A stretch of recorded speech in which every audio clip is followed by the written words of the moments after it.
Apa hukumnya berwisata ke tempat ibadah orang kafir? Contohnya Candi Borobudur. Hukumnya haram karena itu termasuk persetujuan kepada peribadahan mereka. Makanya kita nggak boleh duduk-duduk bersama orang yang menghina agama. Allah mengatakan innakum idzam mithluhum. Kalau kamu duduk bersama mereka, kamu seperti mereka. Kenapa? Hadirnya kita di situ berarti persetujuan terhadap dia.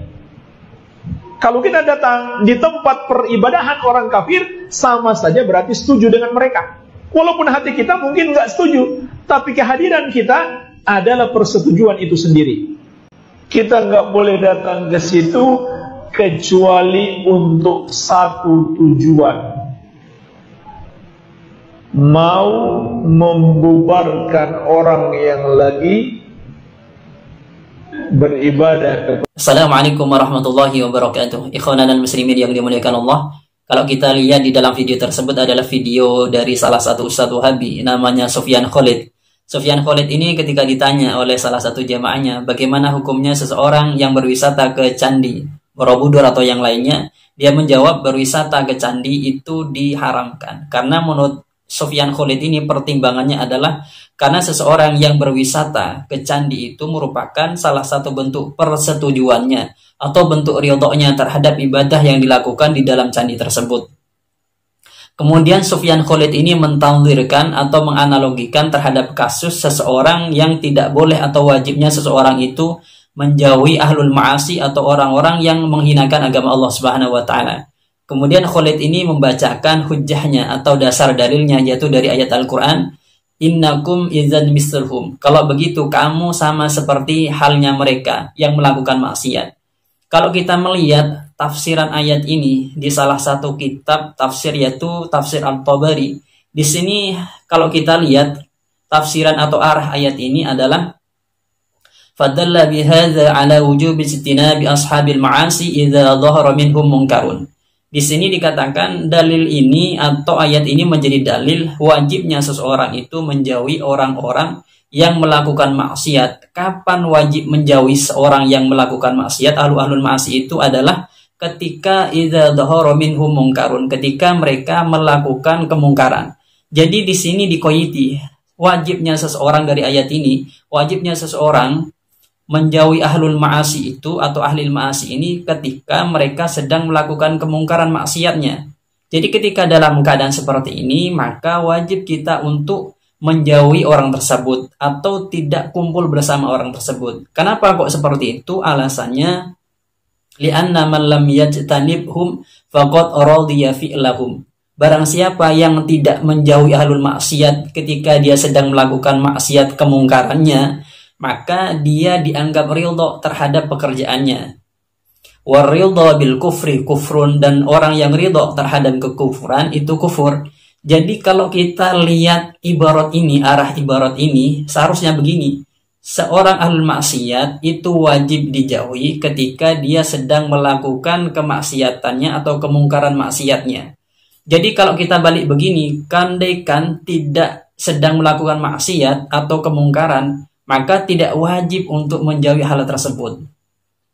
Jadi kalau kita lihat di dalam usul fikih itu, sifat ini menjadi wujudul hukmi min qablu, yaitu bahasa agamanya begini, sifat ini meringkas atau menjadi adanya hukum yang sebelumnya. Andaikan tidak ada idza dhahara minhum munkarun, maka ijtinabul ahlil ma'siyah ini tidak wajib.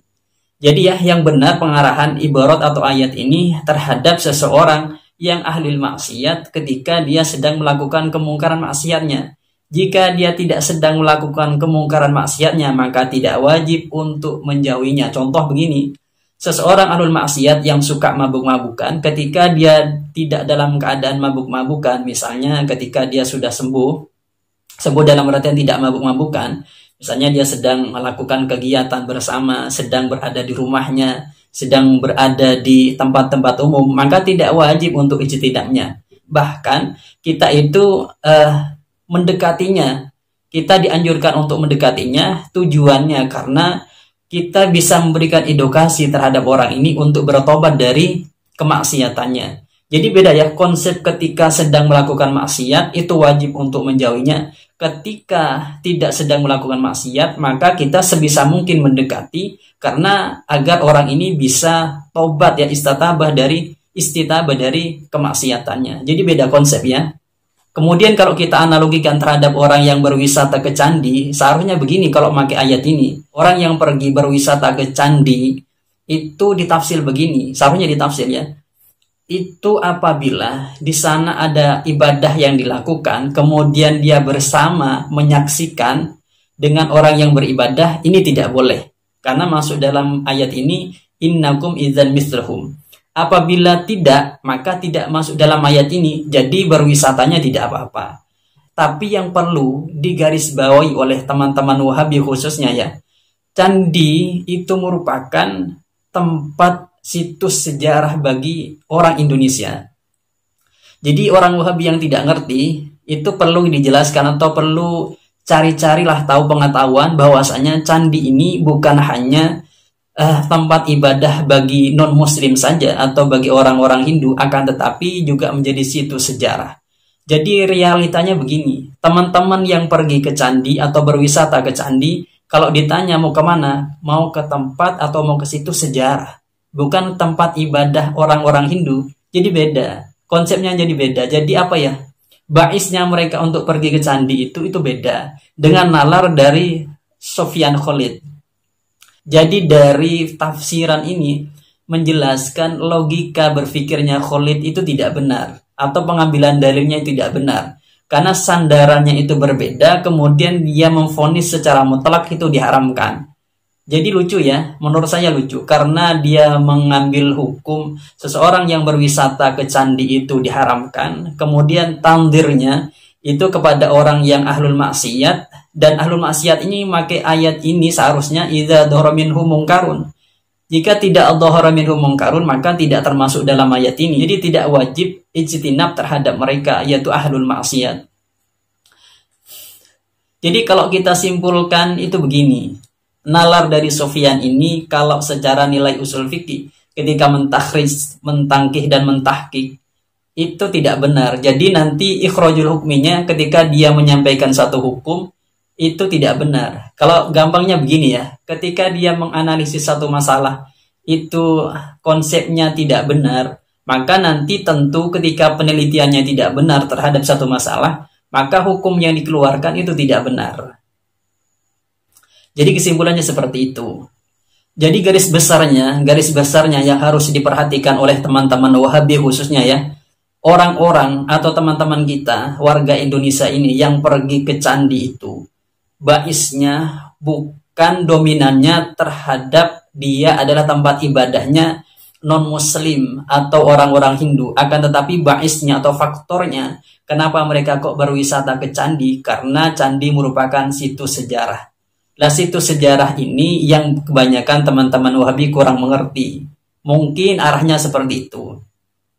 Dan kalau kita tanyakan sebenarnya seperti apa sih pandangan ulama tentang seseorang yang datang ke tempat ibadahnya non-muslim atau selain masjid, maka kalau kita lihat di dalam kitab-kitab fikih, maka dijelaskan ada beberapa contoh sahabat yang juga pergi ke tempat ibadah selain orang Islam, dalam artian tempat ibadah non-muslim, sehingga memunculkan perbedaan pendapat di kalangan ulama fikih. Ada yang mengatakan itu dimakruhkan, ada yang mengatakan itu diperbolehkan, ada yang mengatakan diharamkan. Jadi kesimpulannya bagaimana?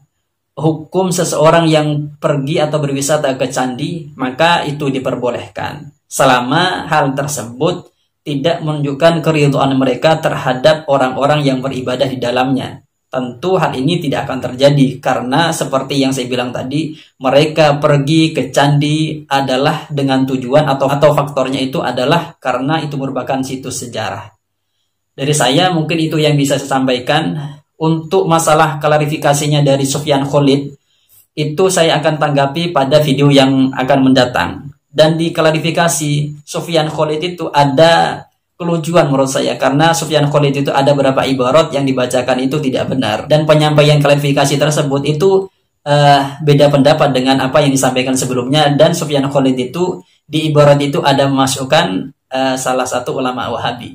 Mungkin itu yang bisa saya sampaikan. Semoga ini bisa bermanfaat dan bisa menjadi referensi bagi teman-teman netizen sekalian, terutama teman-teman Wahabi. Dari saya, Assalamualaikum warahmatullahi wabarakatuh.